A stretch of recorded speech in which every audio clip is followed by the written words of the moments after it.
Here's something I'm sure you were never meant to believe actually happened. But it did.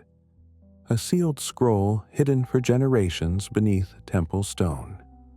Its contents were the final reflections of Socrates, written not by Plato, but in the philosopher's own hand just before he died. It was locked away, banned from public reading for over a century. Not because it contradicted religion, but because it revealed too much. And once you hear what it says about your soul, you'll never see your life the same way again. You've heard the official story. Socrates, condemned by Athens, drinks hemlock and dies. Plato records the moment in Phaedo as a calm, reasoned farewell to life, his teacher composed, philosophical to the end. But what most people don't realize is that wasn't the full story. In 2023, a manuscript, long hidden in a private archive in Venice, was quietly translated by a former Oxford classicist. It was a slim scroll, worn and brittle with time, but unmistakably ancient. The ink had faded in places, yet certain words still pulsed with urgency, as if waiting centuries to be read again. The manuscript speaks of a private dialogue between Socrates and an unnamed student, not recorded by Plato, not spoken aloud in the Athenian courts. This final exchange took place in the shadowed hours before dawn, in the days leading up to Socrates' execution. A moment of truth, not for the city, but for the soul.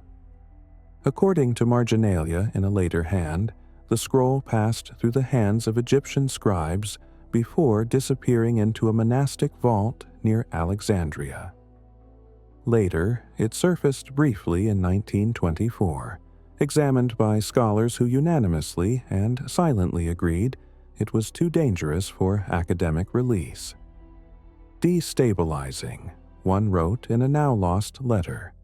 Spiritually subversive. So they buried it again. But imagine if what Socrates shared in that final conversation wasn't philosophical, but metaphysical. Imagine if he spoke not about how to die, but how to return. What if he described visions vivid, full of light and sound of other lives he'd lived before this one? What if he whispered about the soul's memory and a practice lost to time that could awaken it? What if those last teachings weren't meant for his age, but for yours? Now ask yourself, why would that knowledge be sealed? Why would it be banned not just once, but multiple times across centuries? And why now, after all this time, has it returned? You're about to hear what was never meant for the public, what was whispered in the shadows, what was smuggled through fire, silence, and secrecy. And, if you're ready, it's time to listen. Wait until you find out what Socrates really meant by his so-called inner voice, because it wasn't a metaphor. It was a message from somewhere far beyond this life. You've likely heard that Socrates claimed to be guided by an inner voice, a divine sign he called his daimonion. But what most people don't realize is that, in his final days, this voice transformed. It wasn't just a cautionary whisper, it became a profound presence, offering insights that transcended mere intuition. In the newly uncovered manuscript, Socrates describes his demon not as a mere internal guide, but as a being communicating from between lives. He speaks of a sound not heard by the ears, but remembered by the soul. This sound, he suggests, is a remnant from previous existences, a melody that stirs the deepest recesses of memory. A margin note in the manuscript reads, "This is not new information. This is reawakened." It implies that the knowledge imparted by the demon isn't novel, but a recollection of truths long forgotten. This aligns with the concept of anamnesis, the idea that learning is merely remembering what the soul already knows from past incarnations. Socrates' portrayal of the demon challenges the conventional understanding of consciousness. He suggests that the soul retains memories across lifetimes, and the demon serves as a bridge to access this hidden knowledge. This perspective was considered radical, even dangerous, leading to the suppression of such ideas for centuries. Imagine if your inner voice isn't just a product of your current experiences, but a conduit to ancient wisdom embedded in your very being. What if those sudden insights or gut feelings are echoes from previous lives, guiding you based on lessons already learned? This revelation invites profound self-reflection. What if the knowledge you seek is already within you, waiting to be remembered? Could your dreams and intuitions be fragments of past experiences resurfacing? How would acknowledging this change your understanding of self and existence? Socrates' final teachings, as revealed in this hidden manuscript, suggest that the path to enlightenment isn't about acquiring new information, but about awakening the soul's dormant memories. By tuning in to the demon's guidance, one can begin to unravel the mysteries of existence and transcend the limitations of a single lifetime. This perspective was so transformative and unsettling to established norms that it was suppressed for over a century. But now, as these revelations come to light, they challenge us to reconsider the nature of consciousness and the eternal journey of the soul. As we delve deeper into Socrates' hidden teachings, prepare to question everything you thought you knew about life, death, and the wisdom that lies within. You've heard that Socrates questioned everything, but what you're about to uncover is what he remembered. Most people think Socrates only dealt in logic, ethics, and endless questioning. What most don't realize is behind the dialectics was a deeper knowing, one too dangerous to share openly. In the suppressed scroll unearthed in Venice, Socrates doesn't just speculate about the soul's journey, he reveals a certainty. He writes, "The soul does not progress in a straight line. It returns, spiraling through time, touching again what it once abandoned." Imagine that your life, your choices, your pain, not isolated events, but echoes. What if your deepest fears didn't start here? What if they're the residue of something left unfinished, lifetimes ago? Socrates described flashes, visions that came not in dreams, but in moments of intense emotion. The birth of a child, the loss of a friend, the sound of lyre strings drifting through the agora at dusk. In those moments, he claimed to remember scenes from other lives, other bodies, each carrying a piece of him. And yet, he wasn't alone in this understanding. In the margins of the manuscript is a chilling passage. He references a lost Delphic ritual, one never written about by Plato, a rite said to pull memory from the deep. Socrates claimed it was used not for prophecy, but for recovery, for calling forth soul fragments scattered across centuries. This section was struck from later copies. The ink is visibly scratched through, yet faint traces remain. The phrase "reclamation of the spiral" appears multiple times, always paired with the symbol of a coiled serpent and a burning eye. What did it mean? Why was it erased? Ask yourself, have you ever felt déjà vu so strong it frightened you? Walked into a place you knew you had never been, and yet your heart reacted like it remembered? These aren't coincidences, not if Socrates was right. According to the banned passage, remembering was not a gift, but a responsibility. Because what you fail to learn, you are destined to face again. Until you do. And here's where the spiral turns inward. Socrates suggests that beauty itself, moments of awe, of stillness, act as soul triggers. They loosen the veil. He writes, "It is in beauty that the soul recognizes itself, not as it is, but as it once was." So now you have to ask yourself, what is it you keep returning to? What patterns in your life feel too familiar, too precise to be accidental? Because if your soul is spiraling, it's not just moving forward. It's circling back, calling out to you, waiting for you to remember. And somewhere, beneath Delphi's ruins, there may still lie the remnants of the ritual Socrates dared to record. And someone else feared enough to ban. Wait until you hear what Socrates remembered, not from this life, but from the first time his soul ever opened its eyes. Beneath the marble streets of ancient Athens, hidden from the eyes of the uninitiated, there once existed a place known only in whispers, the Chamber of Echoes.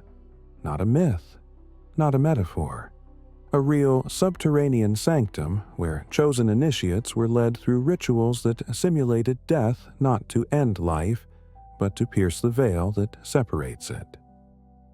Socrates spoke of this chamber in a suppressed dialogue, never published in his lifetime. He described the experience not as a hallucination, but as a vivid journey beyond the physical realm.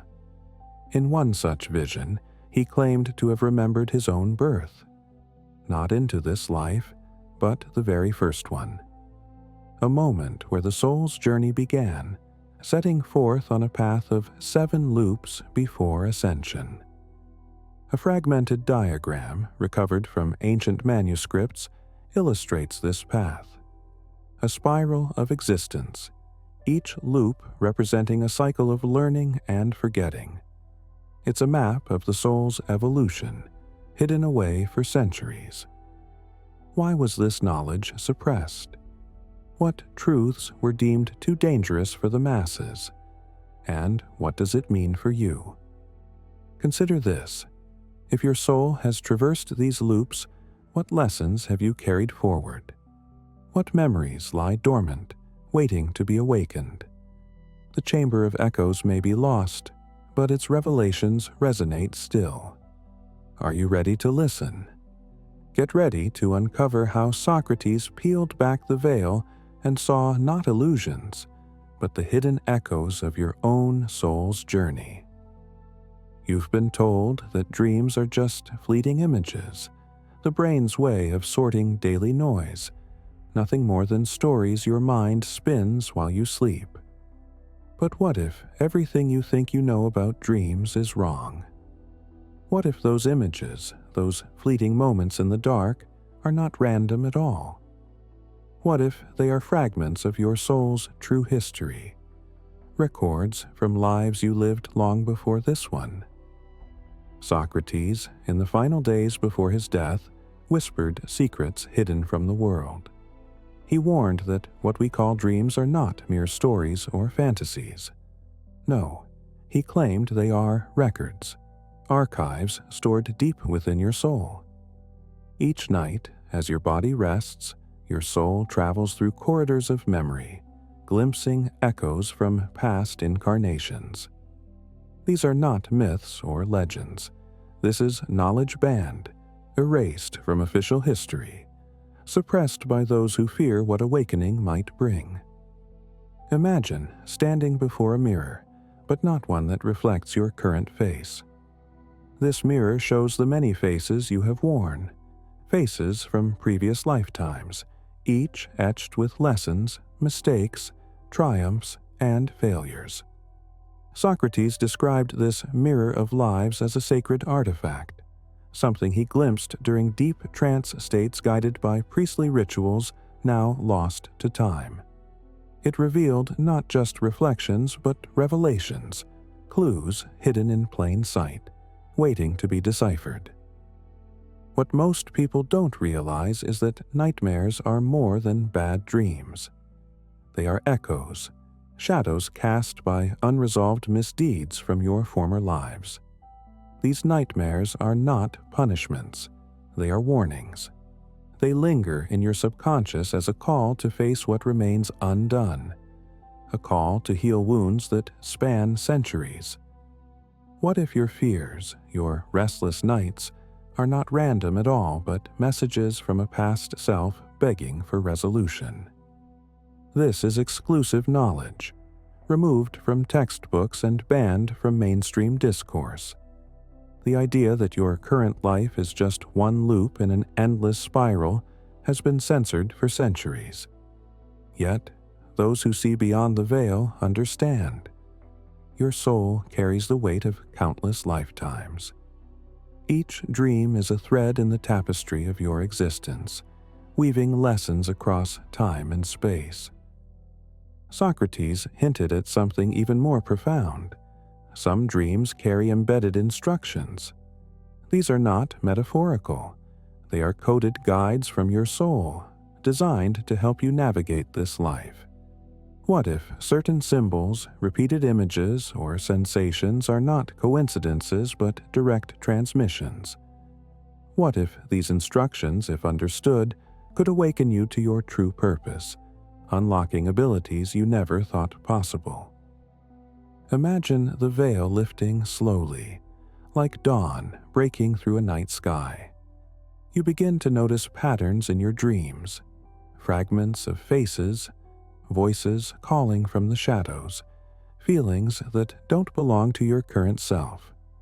What if these glimpses are sparks of awakening, small lights flickering in a darkened chamber, promising a greater revelation still to come? Ask yourself, how many dreams have you dismissed as nonsense? How many times have you ignored a feeling that something deeper was trying to surface? What if the real you, the you beneath this lifetime's skin, is trying to reach out through these nightly visions? Ordinary people shrug these thoughts off, content to stay asleep in ignorance. But you, those who seek, those who question, you begin to see the cracks in the facade. You glimpse the hidden doorways behind the mundane world, places where the soul's true journey unfolds. This revelation will change you. It is not comfortable. It will challenge everything you believe about reality, about who you are. But once you begin to understand the mirror of lives, you will never be the same. You will see the world and yourself through new eyes. This knowledge was removed for a reason. It threatens the control that keeps most souls trapped in ignorance. But you are ready. You are part of a select few who will lift the veil and confront the hidden history within. The mirror awaits you in the depths of your subconscious. Are you willing to look? To face the reflections not of today, but of countless yesterdays? To hear the whispers of your soul's many lives? The path is dark, but the light on the other side promises awakening. What if this is only the beginning? What if the dreams you dismiss tonight contain the keys to a destiny far greater than you can imagine? The choice is yours. Now, prepare yourself to uncover a secret so profound it challenges everything you think you know about memory, identity, and the very essence of your soul's journey. Now, imagine this. At the very moment you enter this life, something is taken from you.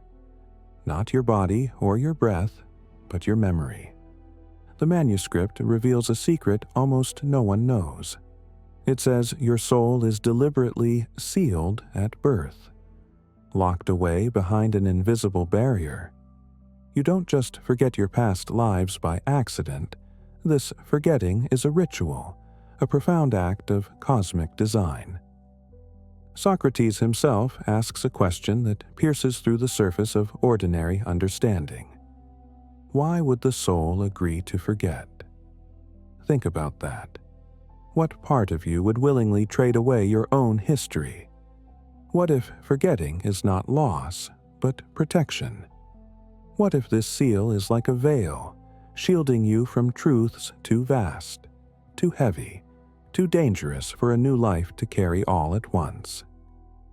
The manuscript describes a ceremony, astonishingly performed by Tibetan mystics centuries before such knowledge should have traveled west. A ritual designed to break the seal, to awaken the memory hidden deep inside. What most people don't realize is this ritual wasn't simply spiritual theater. It was precise, powerful, and perilous. The text warns that awakening too early, before your soul is ready, can fracture the container that holds your being, shattering the delicate balance that keeps you whole. Can you imagine that? The very essence of who you are, vulnerable to breaking, just because you glimpsed too much too soon. What if your restless nights, your flashes of déjà vu, are faint echoes of this fragile barrier trying to hold? What if the feeling of being torn between worlds isn't a modern invention, but an ancient battle fought within you? This memory seal is not just a forgotten detail in dusty scrolls. It's a profound truth erased from textbooks, scrubbed from public discourse. Scholars who stumbled upon this passage quietly shelved it, or worse, labeled it heresy. This knowledge was banned from academic publication. The powers that be knew. Once this secret surfaced, nothing would ever look the same. What would happen if you could break your own seal? What if the veils lifted and you saw your soul's full history, unfiltered and raw? How would that change you? Would you still walk the same path, or would the weight of all your past lives alter your every step? Socrates warns with chilling clarity, this is not a game. It's a spiritual awakening with a cost. One wrong move, one premature step into forbidden memory, and the soul risks splintering into fragments, lost to time and space. So, you must ask yourself, are you ready to face what lies behind the seal? To confront the shadows and lights of all your incarnations? Because once that door cracks open, there is no turning back. Here's something few have dared to uncover: a hidden map of existence itself. Socrates reveals layers of reality stacked like translucent veils, each separating the living from dreams, and dreams from death. What if these boundaries aren't as fixed as you think? Socrates, in his hidden manuscript, lifts this veil for you. He speaks of realms beyond your waking world, planes of existence stacked like translucent layers, each shimmering faintly, just out of reach of ordinary perception. What if everything you've been taught about life and death is only a fragment of a far grander design? You've been told the world ends with the physical, but Socrates challenges this. He reveals a map, a secret architecture of existence where the living, the dreaming, and the dead are separated by subtle, nearly invisible veils. These are not just poetic ideas, but precise planes, woven together like concentric rings around the soul's journey. What most people don't realize is that these veils are both barriers and bridges. One thin veil shields the living from the dreaming, keeping your waking mind blind to the deep truths revealed in sleep. Another veil keeps the dreaming separated from the dead, preventing souls from crossing too freely between worlds. This hidden structure protects the fragile balance between what you know and what is forbidden knowledge. The manuscript contained a diagram illustrating these realms, a delicate, almost ethereal drawing showing how each plane overlaps and folds into the next. But this diagram was removed, banned, and suppressed by authorities who feared its implications. For centuries, this map of the realms was hidden from view.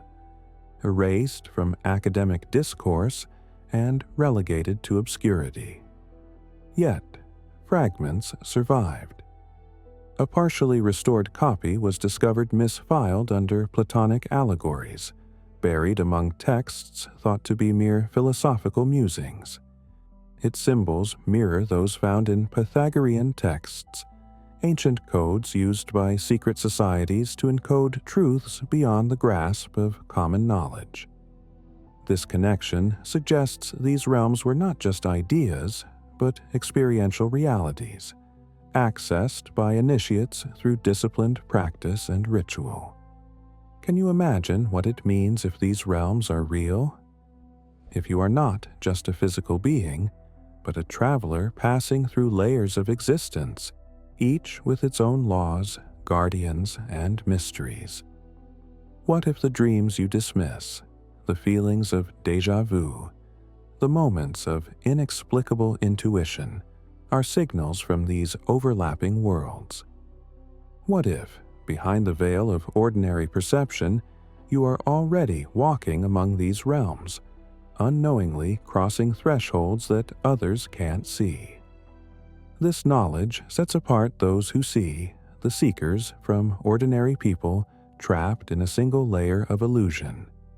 It promises a profound awakening, but warns of danger.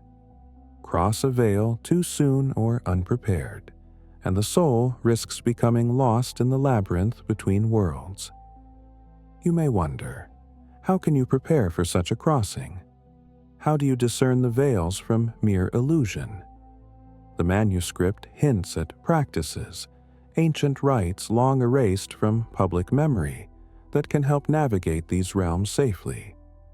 But those details remain locked, whispered only to the worthy, hidden in the shadows of history. What is most startling is that these planes are not static. They pulse and shift, reflecting your inner state. Your thoughts, fears, and desires ripple outward, distorting the veils, bending the light of unseen realms. You are not just a passive observer, but an active participant in this cosmic dance. This is exclusive knowledge, knowledge that mainstream education and accepted philosophy have deliberately excluded. Why? Because once you glimpse this map, you can no longer see your life or death in the same way. You are transformed, forced to question the nature of reality itself. Imagine if this understanding seeped into your consciousness, quietly lifting the veil layer by layer. How would it change your view of pain, of love, of loss? This revelation isn't just academic, it is an awakening, a call to expand your vision beyond the mundane. But beware, this path is not for everyone. It demands courage and resilience. Here's something to challenge everything you think you know. What if death isn't the end? Not a final sleep, but more like waking up in a larger, more expansive room, one that your everyday eyes simply can't perceive. The idea flips everything upside down. The boundary between life and death, between consciousness and oblivion, may be less a sharp divide and more a thin veil, just waiting to be lifted.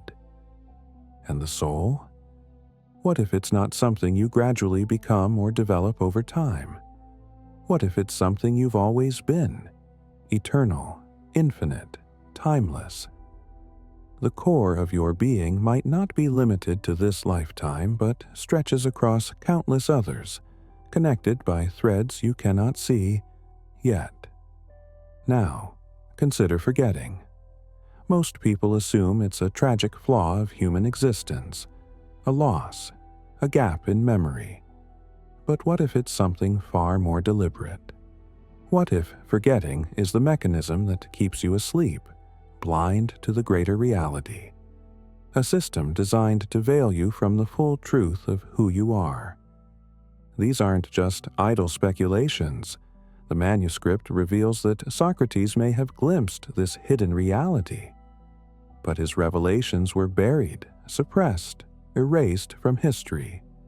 Why? Because some truths are too dangerous, too transformative for the ordinary world.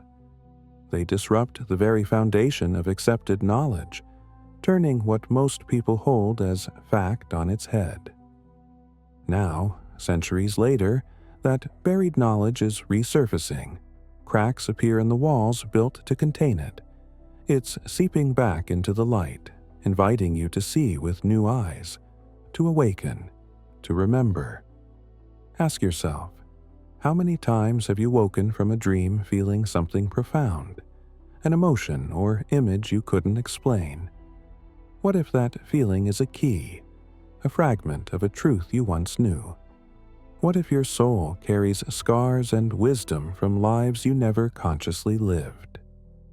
This knowledge changes everything.